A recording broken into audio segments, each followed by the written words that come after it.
इसे आराम करने की जरूरत है। मैं इसे अपने कमरे में ले जा रहा हूं।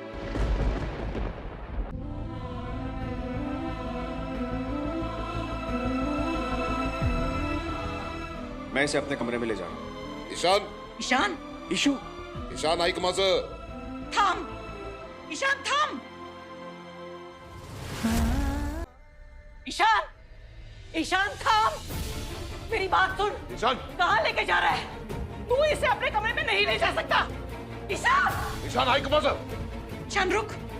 ईशान, ईशान रुक जा. मैं क्या? अरे मेरी बात तो सुन, मैं क्या कह रही हूँ. ईशान ये तू क्या कर रहा है? ये सब क्या है? इस लड़की को यहाँ अपने बेडरूम में क्यों लेकर आया है तू? ईशान मैं तुझसे कुछ पूछ रही हूँ, जवाब देगा या? धीरे से बोलिए अक्का साहब, सभी को आराम की जरूरत है। हम ये बात बाहर जाके भी कर सकते हैं।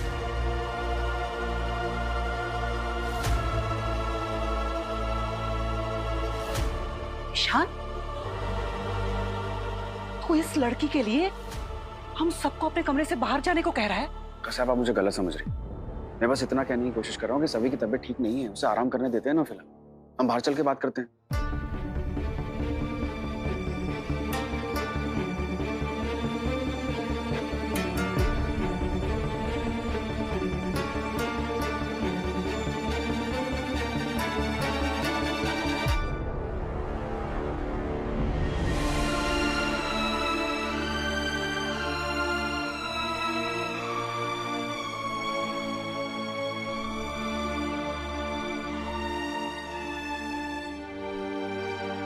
बोल, क्या कह रहा था तू?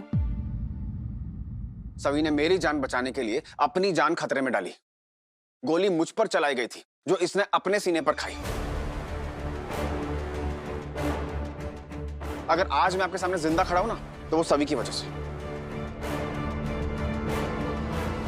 मैं बहुत आभारी हूँ सभी की कि उसने तेरी जान बचाई, लेकिन इसका मतलब ये नहीं है कि मैं इस लड़की को अपनी बहू मान लूंगी।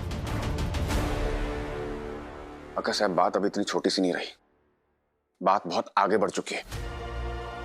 मतलब कहना क्या चाहता तू? उस कमीने समृद्ध ने हमारे ही हॉस्टल से सभी को किडनैप किया, आपको पता है? मैंने पुलिस कंप्लेंट करवा दी थी, पुलिस यहां पर आती होगी। समृद्ध ने सभी को किडनैप करके एम्बुलेंस में डालकर उसे वो कहीं ले जा रहा था। तो अच्छा वो मैं ऐन वक्त पर वहां पे पहुंच गया, वरना पता नहीं क्या ही हो जाता आज। यहाँ लाने की क्या जरूरत थी? ईशान सीधा हॉस्टल छोड़ देता ना उसको। इस घर में तेरे कमरे में रखने की क्या जरूरत है? क्या मतलब है इसका? मतलब है काका साहब, सभी मेरी पत्नी है। मैं आप लोगों से पहले भी कह चुका हूं कि सभी से मेरी शादी हो चुकी है। और आज जब उसने अपने सीने पर गोली खाई है, मैं उसे हॉस्टल लेकर जाऊं, उसी हॉस्टल जहां से वो किडनैप हुई थी। काका साहब, उसका इस दुनिया में कोई नहीं है। रिश्तेदारों के नाम पे सिर्फ उसकी बहन बची है, वो भी हॉस्पिटल में। आप मुझे बताइए, मैं सभी को कहां लेकर जाता अगर मैं यहां पर नहीं लेकर आता तो? प्लीज आप लोग समझने की कोशिश कीजिए, सभी अब मेरी जिम्मेदारी है। अक्का साहब मैंने उससे शादी की है। शादी नहीं, गलती।